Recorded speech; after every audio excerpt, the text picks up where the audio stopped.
অত্যন্ত অপমানজনক। সেই জন্য আমরা অবস্থান বিক্ষোভের একটা সিদ্ধান্ত নিই।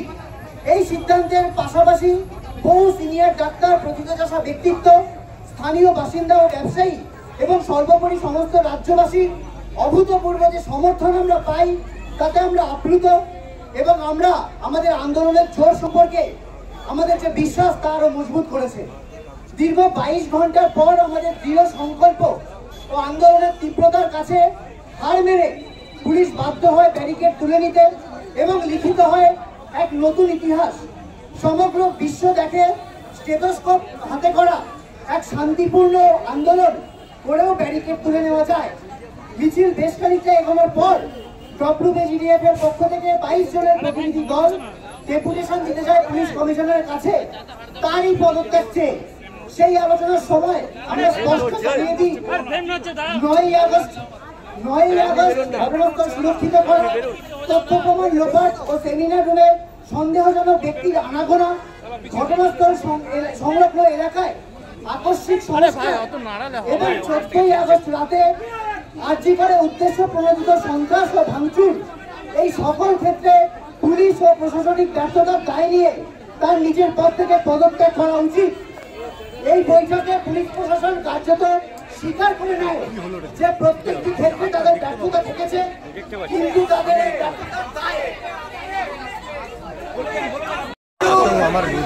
পুলিশ প্রশাসন কার্যত স্বীকার করে নেয় যে প্রত্যেকটি ক্ষেত্রে তাদের ব্যর্থতা রয়েছে এবং তাদের এই ব্যর্থতার দায় তাদের অর্ধস্তর কর্মচারীদের ওপর চাপিয়ে তারা দায় ঝেড়ে ফেলতে চায়।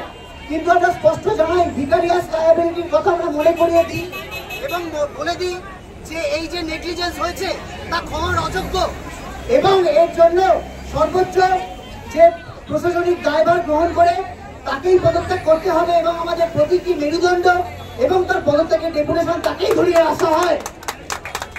এবং একথায় তিনি নাকি জানান যে সমগ্র আন্দোলনকারী জুনিয়র ডাক্তাররা যদি চায়, যদি সাধারণ মানুষ চায় এবং ঊর্ধ্বতন কর্তৃপক্ষ যদি চায়, তাহলে তিনি নাকি হাসি মুখে সরে যাবেন। আমরা একটা কথা বলতে চাই, কালকে লালবাজারের যে অবস্থান বিক্ষোভ তাতে আন্দোলনকারী জুনিয়র ডাক্তার তথা সমগ্র রাজ্যবাসীর কণ্ঠস্বর খুব সোচ্চারে কিন্তু পৌঁছে গেছে। আমরা আশা করব ঊর্ধ্বতন কর্তৃপক্ষ সহ নগরপালের নিজের বিবেক জাগ্রত হবে এবং তিনি অত্যন্ত দ্রুত পদত্যাগ করবেন। এরপর একটা কথা আমরা জানাতে চাই, গতকাল কুণাল ঘোষের মাধ্যমে আন্দোলনের মূল স্পিরিটকে কালিমা লিপ্ত করার ষড়যন্ত্র করতে নেমেছে শাসক দল।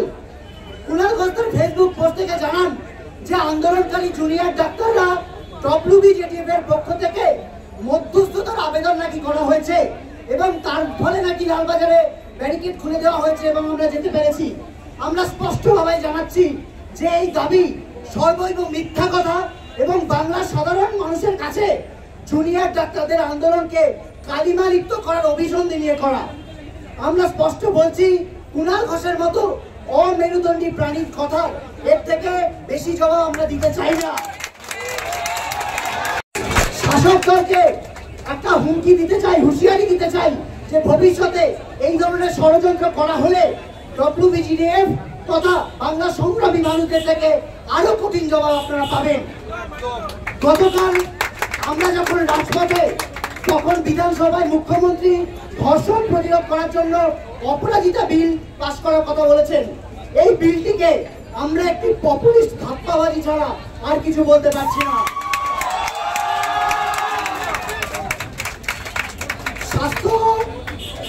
স্বাস্থ্য ও কর্মক্ষেত্রে বিশেষত নারী কর্মীদের সুরক্ষা বাড়ানো না গেলে ধর্ষণ কিংবা হেনস্থার ঘটনা একটুও কমবে না। সেই ধরনের কাঠামোগত সংস্কার যা আমাদের 4 নম্বর দাবিতে আছে না করে ধর্ষণ বিরোধী অপরাজিতা বিল নিয়ে আসা আরো একটা আইওয়াস বলেই আমরা মনে করছি। এই বিলে দোষীদের ন্যূনতম শাস্তি আরো বাড়িয়ে দেওয়া হয়েছে, যা আসলে আমাদের আইনগত কাঠামোর জন্য অভিযুক্তকে দোষী সাব্যস্ত করার হারকেই আরো কমিয়ে দেবে। ডাক্তারদের সুরক্ষা বাড়ানো বা অন্যান্য কর্মক্ষেত্রে নারী সহ সমস্ত কর্মীদের সুরক্ষা নিয়ে পুরো নীরব এই বিল। এবং আরো একটা কথা বলে রাখা দরকার যে বিভিন্ন সূত্র থেকে আমরা যা খবর পাচ্ছি যে আগামীকাল সুপ্রিম কোর্টের যে শুনানি থেকে আমরা তাকিয়ে রয়েছি, যার কর্মসূচিতে আজকে আমরা বিচার পেতে আলোর পথে কর্মসূচি করেছি, সেটি স্থগিত হওয়ার একটা সম্ভাবনা নাকি দেখা দিয়েছে। আমরা এটা জানিয়ে দিতে চাই যে সমগ্র দেশবাসী পুঞ্জীভূত আশা ভরসার ওপর এটা যদি হয় তাহলে একটা আঘাত নেমে আসবে। তাহলে আমরা মনে করিয়ে দিতে চাই এই আঘাত কিন্তু আমরা ভালোভাবে নেব না, এবং এই ব্যাপারে যদি এটা স্থগিত হয় এই ব্যাপারে বাকি বক্তব্য আমরা আমাদের আগামীকালের প্রেস রিলিজে জানাবো।